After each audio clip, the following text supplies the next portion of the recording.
मैं यहाँ पेश करने जा रहा हूँ सभी लोगों को। तो बड़े भाई ऐसा सभी की आपको संख्या की हम लोगों को फिक्र नहीं होती है, तो हम जब अपनी बात कहेंगे तो दूसरे को अपनी बात कह के रहते हैं। तो चार हो या 400 हो, इसका हमें बताओ मतलब है उसे मुझसे अकेला हो गया है तो क्या,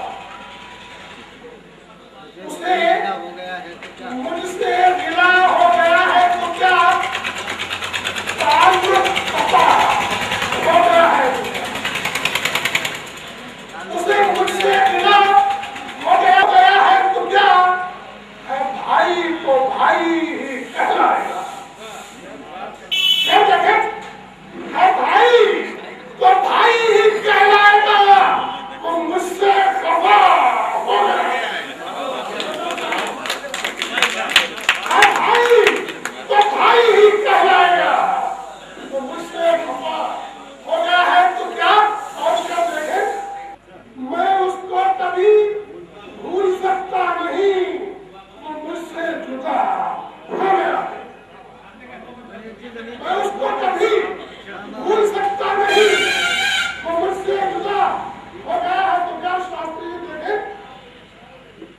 कि वो यादों में ताजा रहेगा यूं ही, वो यादों में ताजा रहेगा यूं ही, वादियों की सजा हो गया है तो क्या, वो यादों में ताजा रहेगा यूं ही, वादियों की सजा हो गया है तो क्या। और मक्का समाज फरमाए कि रहेंगे वफादार मंसूर हम,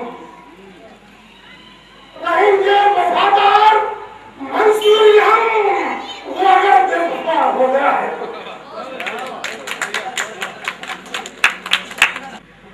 ब्लॉगिंग की भूमिका से संबंधित अपने बहन को विचारों से हमें अवगत कराएं।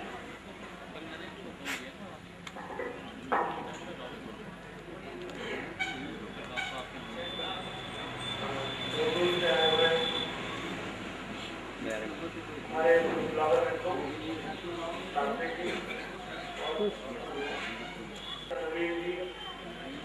अच्छा कहने को कुछ बचा नहीं जाता। मैं इतना कहना चाहता हूँ कि ब्लॉगिंग, जब से मैं ब्लॉगिंग में जुड़ा हूँ, कम से कम इतना मुझे सहायता मिली है कि मैं ऐसे ऐसे लोगों से जुड़ गया हूँ ब्लॉगिंग के माध्यम से जो जिसके बारे में कभी सोचा भी नहीं। और हिंदी ब्लॉगिंग निरंतर ये कहिए प्रति घंटे 1-2 ब्लॉग निश्चित चल रहे हैं। शहरी या मात देखी जाएगी, धूप है तो धूप से लड़वाओ रे। अभी पद्म सिंह जी जब अपना वक्तव्य दे रहे थे तो गिरीश तिलोर जी ने पूछा कौन है, तो मैंने लिखा पद्म सिंह, और अविनाश वाचस्पति जी ने लिखा दमदार सिंह। तो दमदार सिंह जी आपका शुक्रिया, मेहरबानी। और इसी क्रम में मैं पवन चंदन जी से अनुरोध कर रहा हूँ कि वो हिंदी भाषा और साहित्य में ब्लॉगिंग की भूमिका पर अपने जो इधर बैठे जो यहाँ भी मौजूद जिसमें हम भी शामिल हैं। एक पुस्तिका है सुख का सूरज, जिसमें हमने एक नजर डाली तो एक चित्र सामने आया, पेज नंबर 28। देखो खोलो, खोलो उसकी भी भाग्य सितारे ला सकता हूँ, की तेरी बुरी की सब्जी तुमको खिला सकता हूँ। एक चित्र से तो ऐसे ही लगता है। उम्मीद करता हूँ कि कभी अगर मुझे आना पड़ा यहाँ, तो मुझे जितनी संख्या में ब्लॉगर यहाँ दिख रहे हैं या नहीं है, वो ढेर सारे ब्लॉगर होने चाहिए और उनके लिए समय बहुत कम होना चाहिए। छोड़ देते हम भी छोड़ देते। हाँ, उनके लिए ये कहा गया था इस मंच से, पता नहीं किसने कहा था, मुझे याद नहीं, शायद शास्त्री जी ने कहा हो कि ये नौजवान, इस बात पे कुछ लोगों की चेहरे पे मुस्कान आई थी, मैं देख रहा था इधर। इतने बुजुर्ग आदमी को नौजवान कह दिया। इस बात पर मैं एक छोटी सी बात बता रहा हूँ। हमारे गांव में एक बुजुर्ग सज्जन थे, उनकी शादी जिस गांव में हुई उसी के पोते पड़पोते की शादी उसी गांव में हो गई।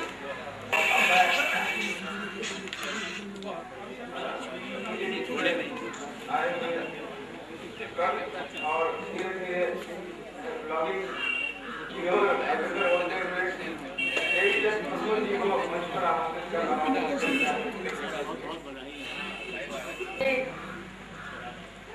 घर में साहित्य की मधुरमा को लगाने वाले ब्राह्मण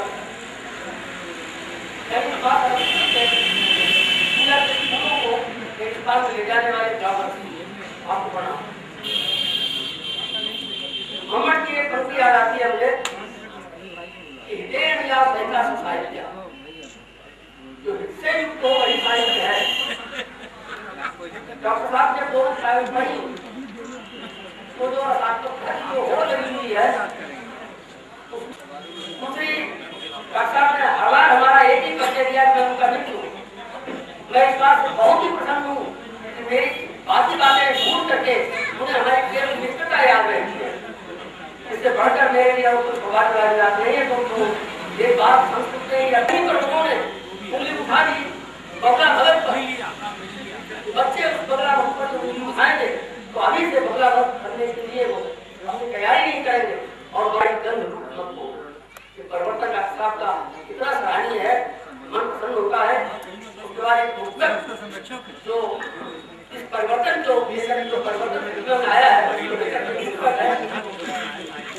जलकर मैं अंधेरे के घर बुझाऊंगा, आओ तो मैं तुम्हें अपराध सुझाऊंगा। समंदर में था तब तक मैं खाली था, समंदर में था तब तक मैं खाली था, बादलों में आया हूँ अब प्यास बुझाऊंगा, बादलों में आया हूँ अब प्यास बुझाऊंगा। उंगलियां सीधी थी काम कुछ न हुआ, उंगलियां सीधी थी काम कुछ न हुआ, तेरी उंगलियों से डोर सुलझाऊंगा। मैं शब्दों के साथ डॉक्टर साहब की कृतित्व का और व्यक्तित्व की सराहना करता हुआ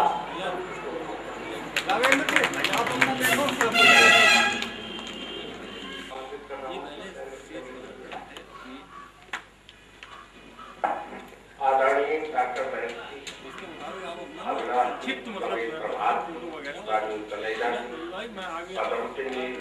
पवन चंद्र साहब, केवल राम जी, मनोज पांडे जी और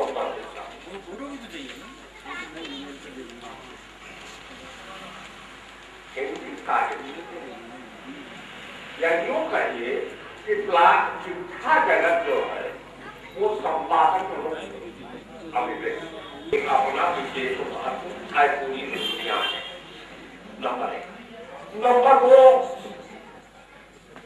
हिंदी साहित्य में ब्लॉक जगत के महत्व को अगर रेखांकन करना होगा तो जब से चिट्ठाकार जगत में आपके ब्लॉगिंग शुरू हुई है तब से हिंदी साहित्य में एक नया आयाम जुड़ा है। उसकी परिणत आप आज यहाँ देख सकते हैं, कंपनियों का एकाधिकार हो गया है और वो जनता से जुड़ी हुई चीजों को या जनता की समस्याओं को या जनता क्या बोलती है, जनता क्या समझती है, उसको इग्नोर करते हैं बड़े पैमाने पर।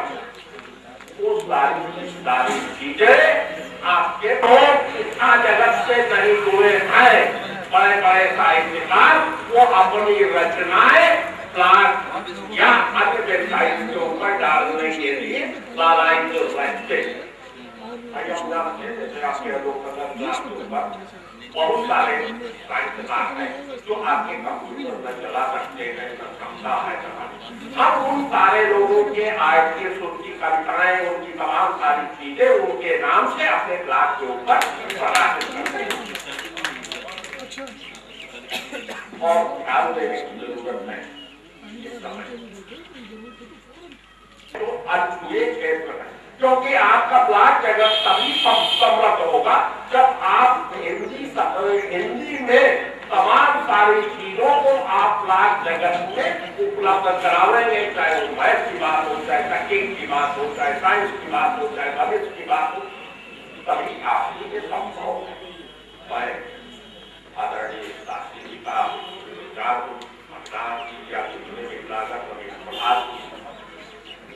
विजय जी माता से मिले।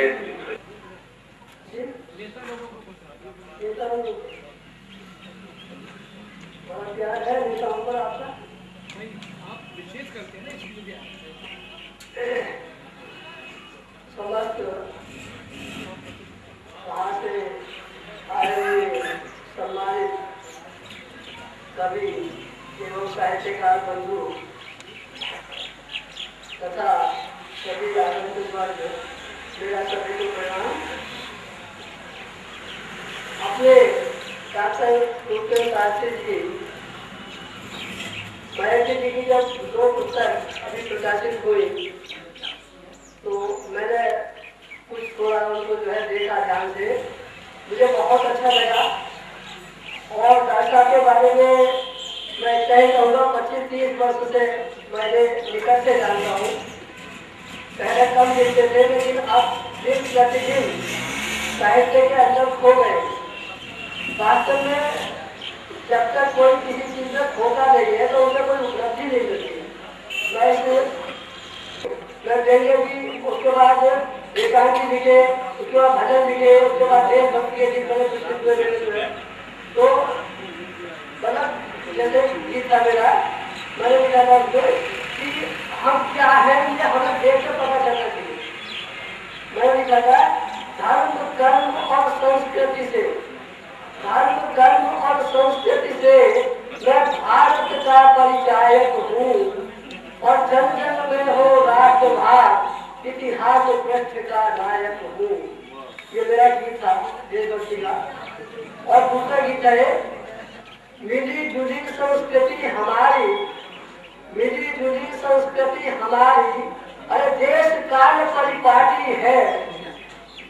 मिली जुली संस्कृति हमारी, देश काल